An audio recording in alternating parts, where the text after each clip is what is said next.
So we were just talking about just now about the possibility of the U.S. credit rating being downgraded. Important to note, back in 2011, S&P actually downgraded the U.S. from AAA down to AA+, and we're still there at AA+. So how real is the possibility of a downgrade, and what would another downgrade down from AA+ mean for the U.S.?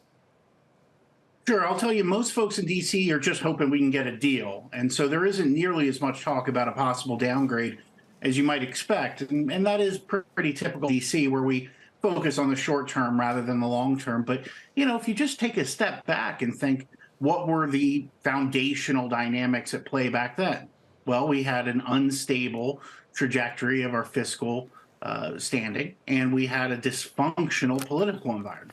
Well, both of those things are present now. And so I think it's more than fair to assume that this most recent round of fiscal brinksmanship could lead to another downgrade, which has its own repercussions for U.S. borrowing costs, perhaps. And it adds more uncertainty to the global financial system that the U.S. dollar and U.S. debt play such a central role in. But we don't want to assume, Isaac. I mean, what do you think? You're a policy expert. You have your ear to the street when it comes to D.C., and you're hearing a lot of things. So you also have some experience with this whole scenario.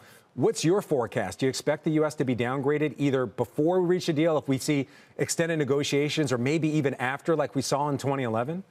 Yeah, so look, my base case with all of this is that we have an agreement to kick the can past the June 1st deadline that the Secretary of the Treasury reaffirmed last night. I think that that's going to push the fight to the end of September. I think that means prolonged fiscal brinksmanship and nonstop headline pain. And I think all of that together increases the likelihood of a downgrade, just given the fiscal position coupled with the political nonsense that we've all grown far too accustomed with here in town. All right, so you're saying it's a real threat. All right, so we know the X date is by June 1st. Janet Yellen emphasizing the importance of that. We're hearing other people say we may have a little bit of breathing room, but either way, what's your timeline for this deal to get done in a timely manner? What do you have to hear from the meeting today? And what about the days following? What do you need to see happen for a June 1st deal to actually happen?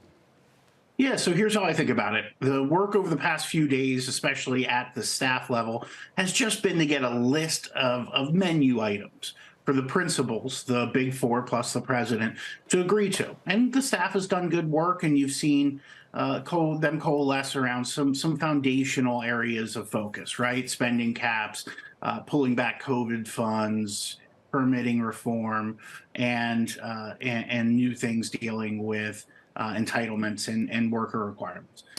So sorry, go ahead. Oh, sorry to interrupt you. I do want to just bounce one other thing off you, because we got to let you go in just a second. Some things are swirling around there about, 11th hour possibilities, Hail Marys, if you will, the 14th Amendment, $1 trillion coin by the Treasury to settle all this. How real is the possibility in your mind of those things actually happening?